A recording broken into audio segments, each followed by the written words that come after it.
We're on problem 21. Which product is equivalent to 4x squared minus 16 over 2 minus x? So let's see if we can simplify this a little bit.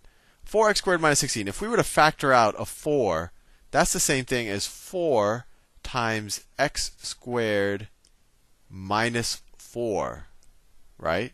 That's 4x squared minus 16, all of that over 2 minus x.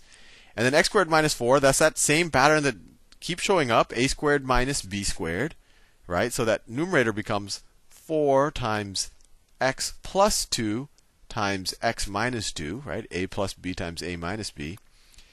And then the denominator, let's think about it. This has 2 minus x, and we have an x minus 2 here. But what if we were to factor out a negative 1 from this? What happens?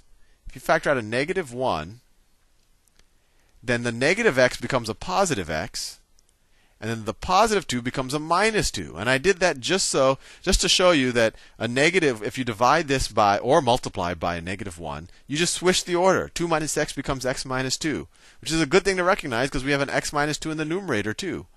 So this will cancel out with that. If we assume that x cannot equal, that x does not ever equal 2, because x equaling 2 would make this an undefined statement because you can't divide by 0. But if we make that assumption, we could cancel those out, and then we have 4 divided by negative 1 is minus 4 times x plus 2. And that is choice D. Choice D. Next question, 22. I like this cutting and pasting of the actual question. It makes it fun.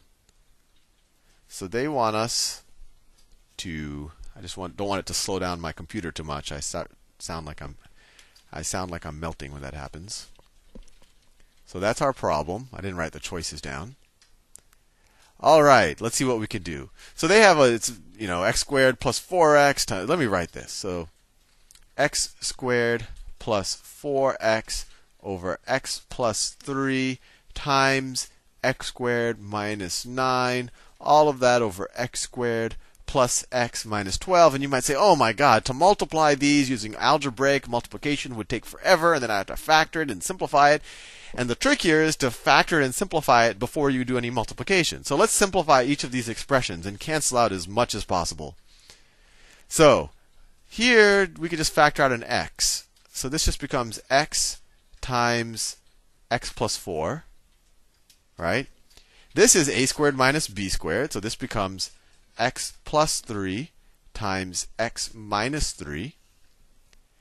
That you can't do much. Now let's think about this one. What two numbers add up to a 1, right? A 1x. And when you multiply them, you get a minus 12. So let's see if you got a x plus 4 times x minus 3, that should work. 4 minus 3 is 1. 4 times minus 3 is minus 12. So that works. All right, now we're ready to cancel.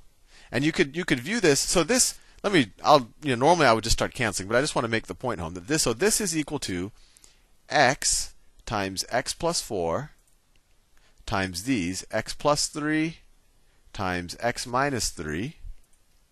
All of that over x plus 3 times x plus 4 times x minus 3, right? And now we can cancel. We have an x minus 3, x minus 3, x plus 4, x plus 4, x plus 3, x plus 3, and all we're left is with an x. So all of this fancy expression, all that equals is an x. And that's choice B. Whatever. Next problem. Image, clear image, invert colors. There you go. All right, let me see if I have to copy and paste this one. Where was I? Oh, why not? Another one where they're trying to get the simplest form. So I copied it. Go back to let me paste it. All right, hope you can read this. So what is the simplest form of this expression here? I'll rewrite it. 5x to the third y plus 20 x squared y squared plus 20 x y to the third, everything divided by 5xy. So 5xy actually goes into every one of these terms, right? So let's just get rid of the 5s. If we divide the numerator and the denominator, well, actually, let's just divide the numerator and denominator by 5xy. So what's 5x to the third y divided by 5xy? Well, 5 divided by 5, I'll do it in magenta. 5 divided by 5 is 1, so we don't have to write that. X to the third divided by x is x squared. Y divided by y is 1. So this term divided by this term reduces to that. Easy enough. Next one. Plus 20 divided by 5 is 4. X squared divided by x is x. Y squared divided by y is y. Did the second term. Let's do the third term. 20 divided by 5 is 4. X divided by x is 1. Y, so we don't have to write it. Y the third divided by y is y squared. Y squared. And what we have here is this simplified, but that doesn't look like anything here. So my guess is that this is probably one of these. This is the square of something. And let's see if we could factor this. This would be x. So what two numbers, when I add them, become 4xy, and when I multiply them, or what number, when I multiply it times x, is equal to half of this? Right? That's another way to think about it. And when I square it, is equal to 4y squared. Well, that's just plus 2y squared. And if that didn't make a lot of sense, multiply this out, and you'll get this answer. And when you look at the choices, you should just say, okay, I know that this choice and this choice, I mean, those look nothing like that. And then you say, oh, well, maybe this is one of these choices, right? But you have a 4y squared here. This one has no y at all in it. So you could even just use deductive reasoning to say, oh, the choice must be x plus 2y squared. Next problem. Okay, this one I'm definitely going to copy and paste because they have a big image. All right, let me see if I can do it. This makes it a lot easier than having to draw it myself. All right. If I equals the square root of negative 1, which, well, if you didn't know it, that's what I is defined as, and I go on many videos about the magic of I and E and pi. Which point shows the location of 5 minus 2i on the plane? So this is the real. The x-axis is the real axis. So you take the real part, which is 5. So you go 1, 2, 3, 4, 5. So that's the real part. And then the y-axis is the imaginary axis. You take the imaginary part, minus 2i, minus 2. Right? So you go down 2 in the I direction, and you're at point D, which is choice D. Fair enough. That problem had a lot of graphics, but was unusually simple. Next problem. Next problem. Okay, now they're giving us a whole parade of imaginary number questions.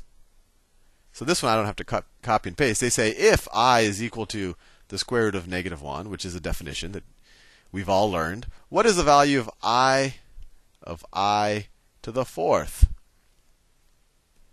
Well, let's just go back from, let's say you've never seen I before in your life, and let's think about it. If I is equal to negative 1, sorry, this is negative 1. I know that negative looks like it got messed up. Let's square both sides of this equation. I squared will be equal to negative 1. Now let's square both sides of this equation, right? I squared is equal to negative 1 squared. Well, I squared is just I to the fourth, right? 2 times 2 is equal to negative 1 squared, which is just equal to 1. And we're done. That's choice C.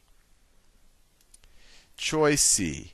All right, now they have another imaginary graph. So let me just copy and paste this graph. I'll go here. There you go. I just didn't have to erase what I had before. And the question they ask us, which of the following complex numbers is represented by the point on the graph below? So we just have to figure out the real and the imaginary parts. So what's the real part? This coordinate, its real part is 3. So its real part is 3. And its imaginary part is minus 4. Right there. Minus 4. So it's 3 and its imaginary part minus 4 in the imaginary direction. And we're done. 3 minus 4i. That's choice C. Choice C.